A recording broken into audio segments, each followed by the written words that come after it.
Hello students, welcome to EPG Pathshala. I am Dr. Pooja Walia Maan from SGI Samalkha. Today we are going to talk on the module Managing Service Differentiation from the paper Services Marketing. Students, let us see first what we are going to learn in this module. In this module, you will learn about meaning of employee empowerment, approaches to employee empowerment, advantages of employee empowerment and disadvantages of employee empowerment. To begin with, consider yourself to be a manager at a luxury hotel. Now you have a customer in the late night hours who has booked a room online. The payment was also made using a credit card and the room confirmation was sent online. However, due to some technical fault or a glitch, the booked room was shown as vacant on your hotel software and the room was lent out to a new walk-in customer just a few hours ago, and that too for a duration of 2 days. Now, as a manager, on confronting the customer, you are able to understand the whole situation.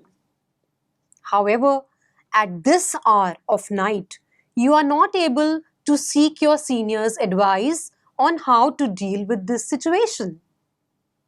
What should be your reaction in managing this situation? For an experienced manager, such a service situation would have been already prepared for and you would have already been instructed by the staff to be trained to manage such glitches. But for the service organizations who plan every part of service delivery extremely carefully, it may be difficult to foresee any overbooking like this. Often, the service personnel confronting the customer is expected to use his wisdom in taking a final decision. Most of the times, to avoid any customer grievance caused due to inconvenience, the service personnel would offer him a premium room as compared to the one which was booked by the customer at the same price to please the customer. If the service personnel is trained to react in this way, it is a foresighted service management. If it was a decision taken by the confronting service personnel, it will be known as employee empowerment. So let's talk about introduction to employee empowerment. Employees of a service organization are the only face between the marketeer and the customer till the time the service delivery is completed. It is the employees who facilitate the interface between the organization and the market. Service organizations spend huge amounts in creating a brand by consistently striving to create and sustain a strategic advantage in the highly competitive market. But eventually, it is the delivery of satisfaction from the employee to the customer that builds or kills the service brands. In addition, the customers are also increasingly taking a center stage in the creation and delivery of services to define the performance standards. Thus, it is significant to understand the role played by the employees and the customers in the service delivery. Here we present the Conger and Kanugo stages of employee empowerment. The first such stage is to identify the factors inhibiting the self-efficacy of the service employees. The second is to counter them with programs to generate self-efficacy. The third stage in empowering the employees is to generate programs that feed positive results back to employees. The fourth stage of the model talks about heightening the feelings of self-efficacy amongst the service employees. And the final stage is to heighten motivation amongst the service employees to make them empowered. In most of the service marketing encounters, the delivery personnel would be the only interface between the customer and the organization, and hence these employees make a significant contribution in the development of the organizational competitive advantage. It rests upon the service delivery employees to ensure that the interaction between them and the customer is consistent with the desired positioning of the service encounter as conceived by the top management to make the building of the competitive edge exercise successful. Front-end executives are considered as the most important asset for any service organization, and hence the most capable in achieving and sustaining the competitive advantage. Therefore, it is all the more a reason to ensure that they are given certain authority in taking decisions related to service delivery to enable smooth service sale. Here, employee empowerment is a systematic process of giving a certain degree of freedom or autonomy to the service personnel for taking certain decisions regarding specific urgent service delivery situations. This is a formal process of letting the employees down the line take decisions in certain situations while confronting the complaining customers. This method of sharing some power with the employees for taking some decisions which need a quick solution to the customer's complaints is known as employee empowerment. This way of decentralizing the decision-making power at the lower levels of the service organization facilitates a quick judgment of the customer's problem and are in a better position to gauge the damage a delayed decision may cause for the goodwill of the service organization. Now we come to a stage where we have to discuss about the importance or need for employee empowerment. As empowered human resource would also be instrumental in influencing the service quality, it is important to empower the service employees. In service industry, it is extremely important to understand the needs and wants of the customers to be able to service them with the suitable offering. There are 5 dimensions of service quality according to Wilson. that is reliability, responsiveness, empathy, assurance, and tangibles.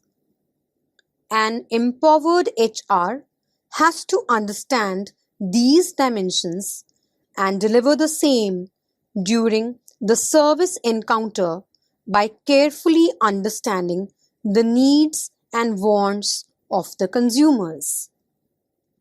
The quality of service delivery by the human resource will have a direct impact on the overall service delivery and quality perception of the organization.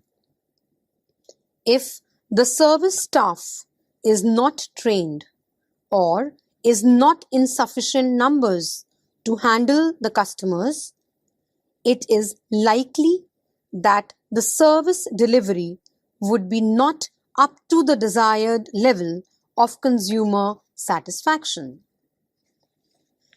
Let us take an example of a restaurant. A consumer would generally come to the restaurant to be served courteously the desired meals. If the service staff is not trained to be customer-centric in his approach, or is not trained to be sensitive to the needs and expectations of the customers, he may end up dissatisfying the customers despite the fact that the food quality may be good.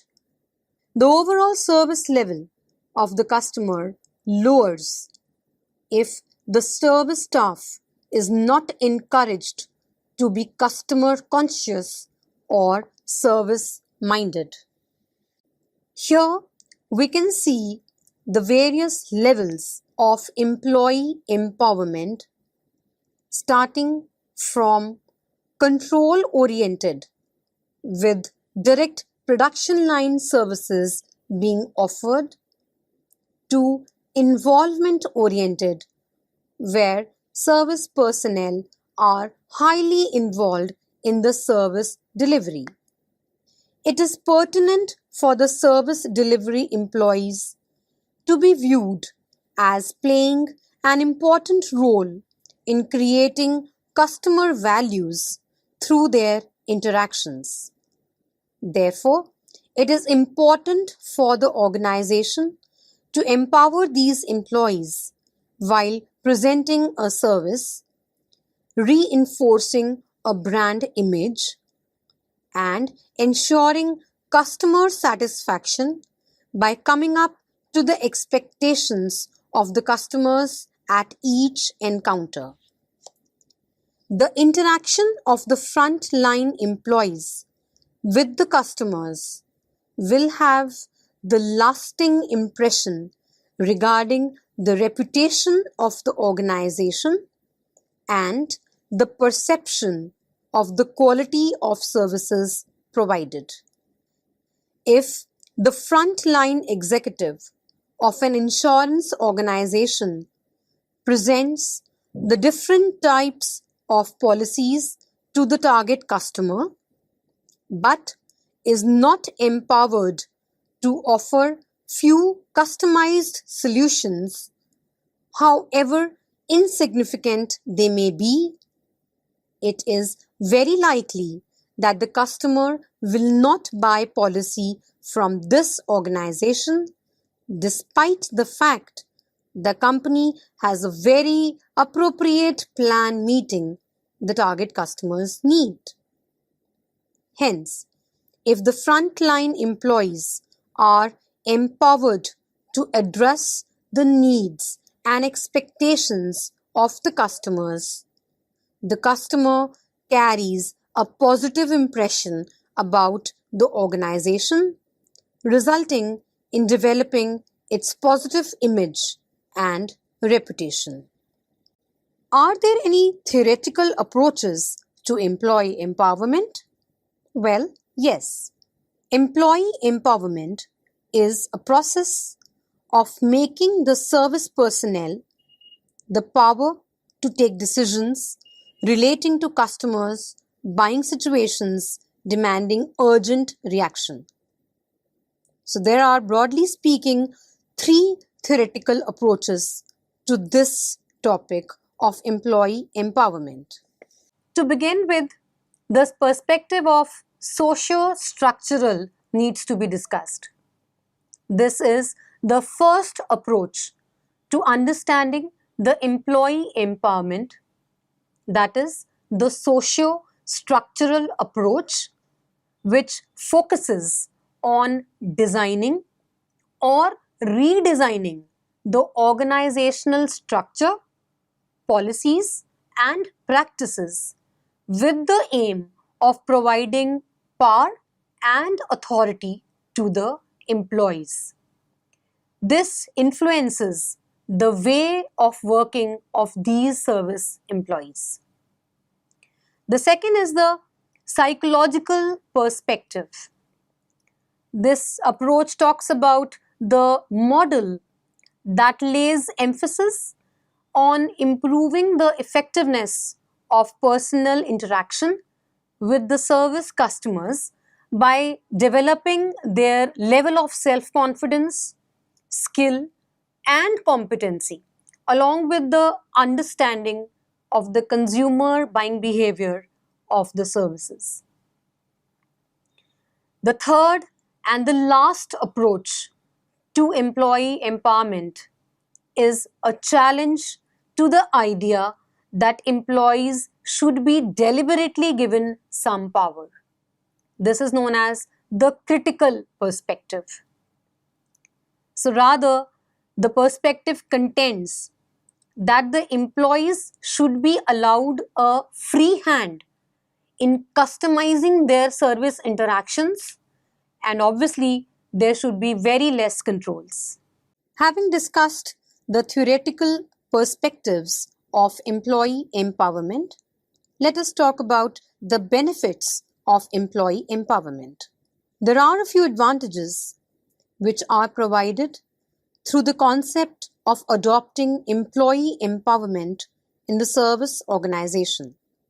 The first is enhanced organizational responsiveness. One of the most obvious advantages of employee empowerment is the fact that the degree of responsiveness towards the needs and wants of the consumers is improved if every employee considers it as his responsibility to take care of the consumers. Such proactiveness on the part of the employees creates an organizational responsiveness which can facilitate the consumers without any delay in the delivery of expected solution to their needs. The second advantage refers to managing of service recovery. The reaction of a consumer to a service failure is largely dependent upon the time since the consumer is dealing with the organization. This is where the degree of empowerment given to the employee would be instrumental in managing the service recovery.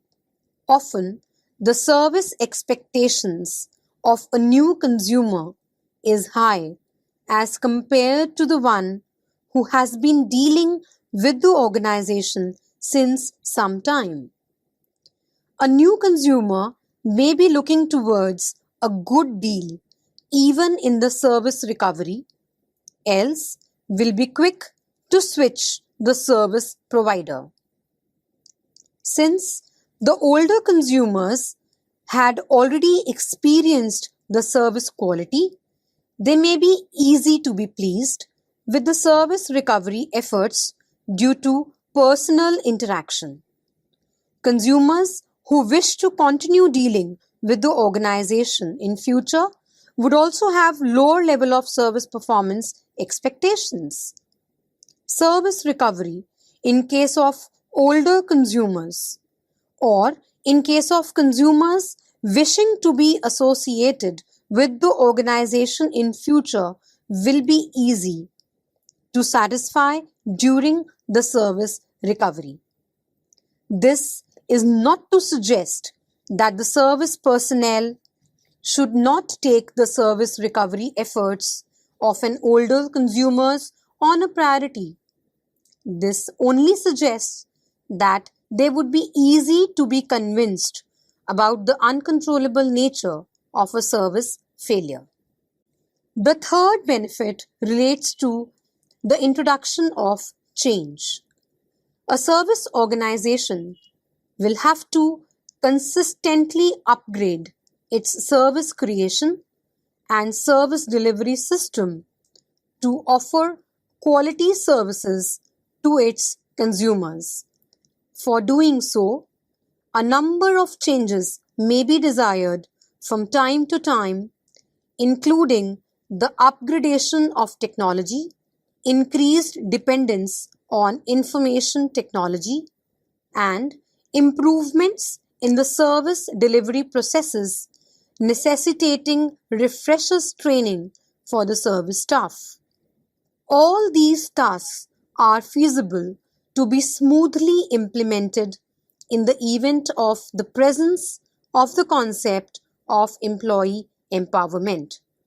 Creation of an open and trustworthy atmosphere is also possible in the organizational culture promoting employee empowerment. The employees should feel confident to share their views with their immediate seniors as well as with the top authorities for the purpose of improving the service quality or reduction in the customer waiting time, leading to development of congenial environment with employee empowerment. The next advantage relates to improved productivity. A responsive organization and an ever-willing service personnel to facilitate the customer at every step of service purchase and service delivery will eventually lead to the improved service productivity in that organization. The next benefit relates to heightened employee commitment. In any organization, if the employees are empowered, they feel motivated in performing their duties, which in turn is very crucial in increasing the commitment and loyalty of the employee towards the service organization. This ensures their contribution towards the attainment of the organizational goals.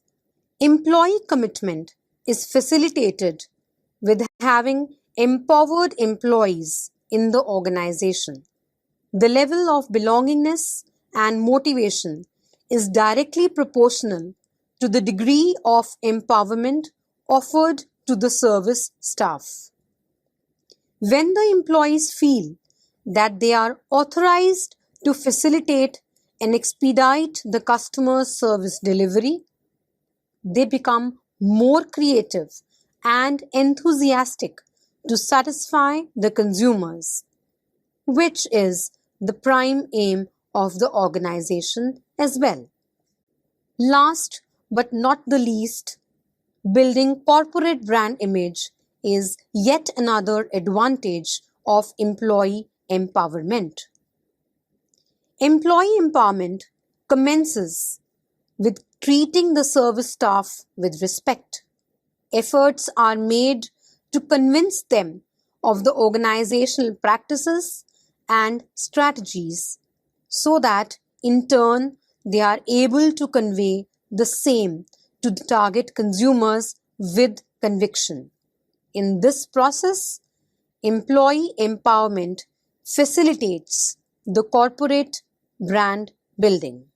Now, students, having discussed about the advantages of employee empowerment, let us take a quick look at some of the limitations this concept may have.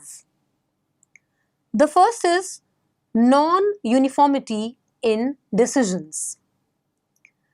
There may be occasions where different employees may have taken a different perception of the similar situation and hence taken a different decision.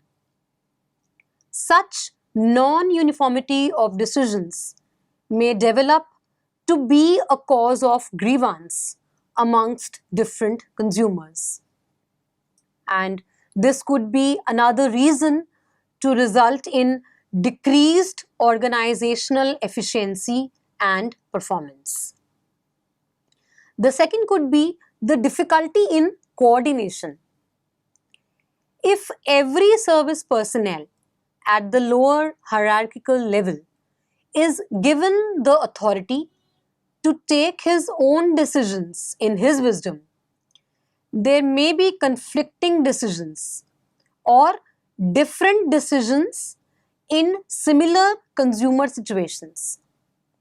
This could be a major cause of concern for the coordination function of the organization. Another limitation could be the managers and employees' conflict. In the absence of a clear-cut boundary of decision-making and the liberty of employee using his wisdom in taking a decision, there may be a conflict between the senior managers and the lower line service personnel. Service delivery is the interaction of the service systems, service employees, and the service buyer in any service buying situation. The role of all three variables is important in improving the quality of service delivered to satisfy the needs of the customers. The employees play a very important role in the delivery of the services as they are the face of the service organization. The employees' understanding of the customer's needs and wants and the offering of the appropriate solution to the customer by making him appreciate its importance to satisfy his needs is significant to decide the level of satisfaction of the customers. Service marketing is increasingly being co-created and co-produced with the consumers. This makes the customer-employee interaction indispensable. Herein lies the importance of employee empowerment, where personnel try to emphasize on its quality dimensions through customer orientation. The customer's interaction is the highest with the front line service employees. Hence, the front desk staff should be empowered to deal with the consumers, not only reflecting the organizational perspective, but also the customer's perspective. Hence, in the process of empowerment, employees are not only trained to represent the organization, but are also attempted to be convinced about the service they are selling. It seeks to develop an organizational system where each individual trusts the services they are marketing and feel equally responsible for achieving the organizational targets in the right spirit. So students, let's see what we have learned in this module. There may also be a dissatisfaction amongst the consumers if they do not receive what was promised to them at the time of negotiations.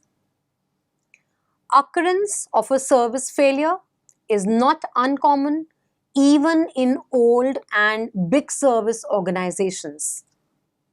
These may be due to human or technical reasons which may be controllable or sometimes uncontrollable. An intelligent service provider always develops a mechanism to foresee such a service failure and designs a service recovery mechanism to satisfy the consumer quickly and efficiently so as to retain him. And this is done generally through employee empowerment. In the absence of the same, an empowered service personnel will be the only saving grace to handle the situation and earn the loyalty of the customers. An empowered employee who is connected with the service brand is likely to be more motivated and in turn more productive in getting close to achieving the organizational objectives. Thank you.